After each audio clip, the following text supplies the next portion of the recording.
Senhoras e senhores, sejam muito bem-vindos. Prepare o seu café e atenção, saiu uma informação muito importante aqui sobre os precatórios do Fundef. Eu já vou trazer as informações para vocês.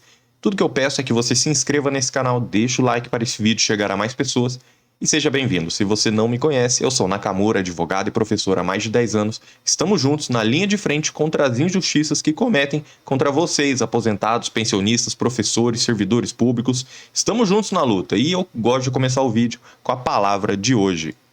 O que suas mãos tiverem que fazer, que o façam com toda a sua força, pois na sepultura, para onde você vai, não há atividade nem planejamento, não há conhecimento nem sabedoria. Então a hora de fazermos é agora. Obrigado por estar aqui. E deixa eu já trazer essa informação, pessoal. Verbo extraordinário. Precatórios do Fundef não precisam seguir subvinculação para professores. Diz o STF. Ixi, Maria, o STF está contra os professores. O que está acontecendo?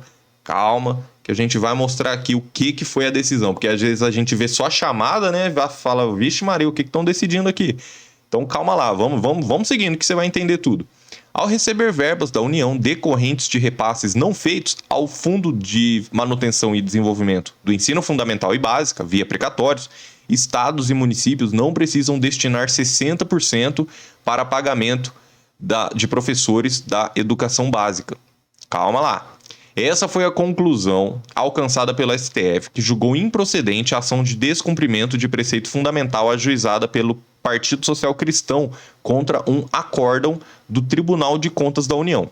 O Fundef e o Fundeb são fundos compostos por valores provenientes de impostos e transferências dos estados, municípios e Distrito Federal usados para financiar a educação pública. Por lei, uma porcentagem desse montante deve ser destinada ao pagamento dos professores.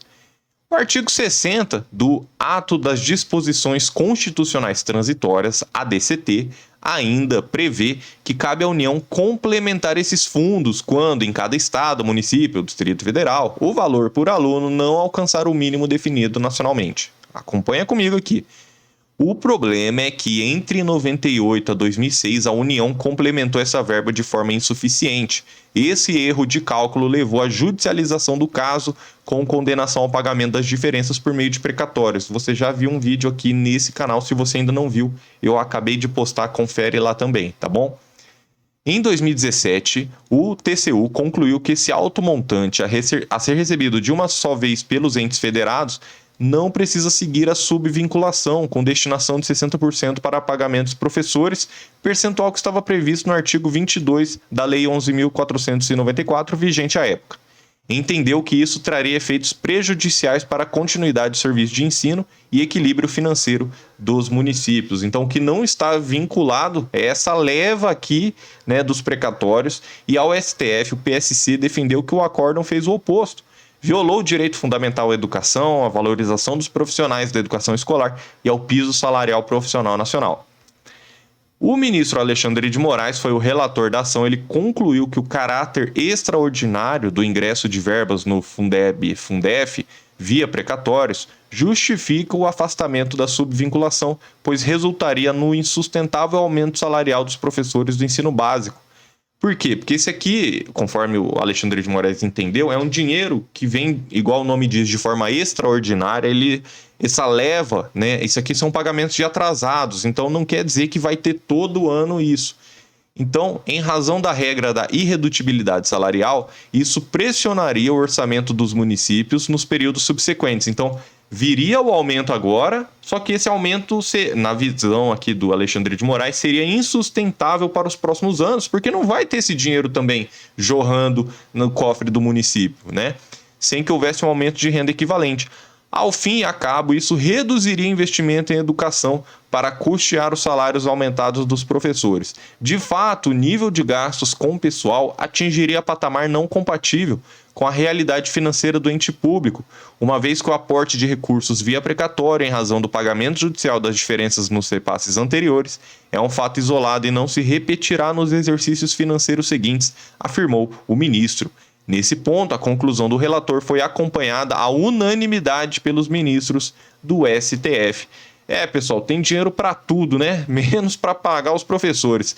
E aqui, nesse caso, o relator, o ministro Alexandre de Moraes, manteve todas as conclusões do TCU, E todos os ministros acompanharam esse entendimento de que, como está vindo uma leva, uma enxurrada de pagamentos só dessa vez, isso não vai se repetir nos anos seguintes, tendo em vista que são pagamentos relativos a períodos de lá atrás, atrasados, né? Não são pagamentos que agora liberou uma verba a mais para todo ano estar pagando dessa forma.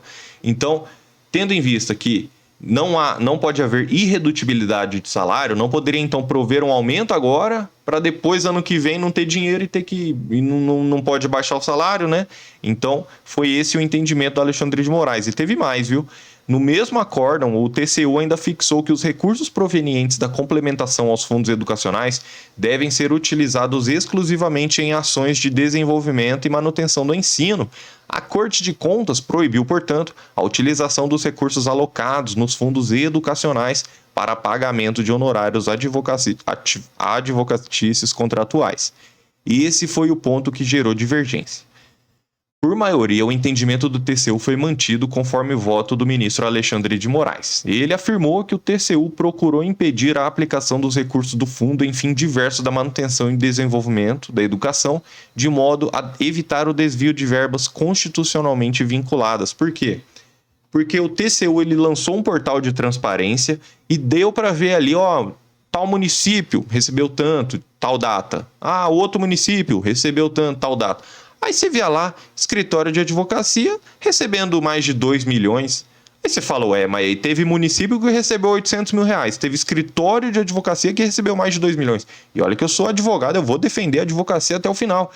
Só que nessa ação em específico, isso aqui era uma ação que já tinha transitado em julgado. A União já estava devendo, era só pagar. Vocês entenderam? E aí tinha escritório realmente de advocacia que assim...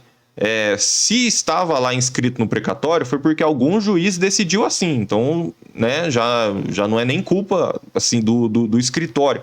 Só que o que acontece? Era uma ação já transitada em julgado, já não tinha mais para onde ficar indo, né? Então já tinham que pagar para os municípios, especialmente se tratando de verbas do Fundo da Educação. Vocês entenderam? Então eu vou defender a nossa classe até o final, mas nesse caso realmente o próprio STF, o TCU falou, olha, é inconstitucional o pagamento de honorários advocatícios contratuais com recursos alocados no Fundeb, porque é uma diferença, né, é um valor a menos que a União veio pagando, mas que depois teve ação do Ministério Público Federal. O que os entes federados podem fazer, por outro lado, é usar somente a verba correspondente aos juros moratórios incidentes no valor do precatório para quitar essa obrigação. Então, os juros moratórios, né, os juros pelo atraso, aí poderiam ser usados para quitar os escritórios de advocacia, essa dívida. Aí tudo bem, porque é um dinheiro fora, né, em tese, né, fora do precatório. Essa posição do Alexandre de Moraes foi acompanhada por Dias Toffoli, Nunes Marques, André Mendonça, Edson Fachin, Luiz Fux, Carmen Lúcia e Rosa Weber. A divergência foi vencida nesse ponto, né? Então, lembrando, o outro ponto foi de forma unânime, agora nesse ponto dos honorários, Ricardo Lewandowski entendeu que não seria razoável negar aos advogados o destaque de honorários em recursos que só se tornaram disponíveis para municípios, estados e Distrito Federal graças à sua diligente atuação. Assim, nas situações relacionadas a atuações de advogados que ingressaram com ações de conhecimento individuais em favor de dado município, seria legítimo o destaque do valor dos honorários advocatícios. Só que aqui não quiseram saber e não é que os advogados não vão receber, eles só não vão receber dessa forma diretamente do dinheiro do Fundef, tá certo? Esse dinheiro realmente ele tem que ir integralmente para a educação.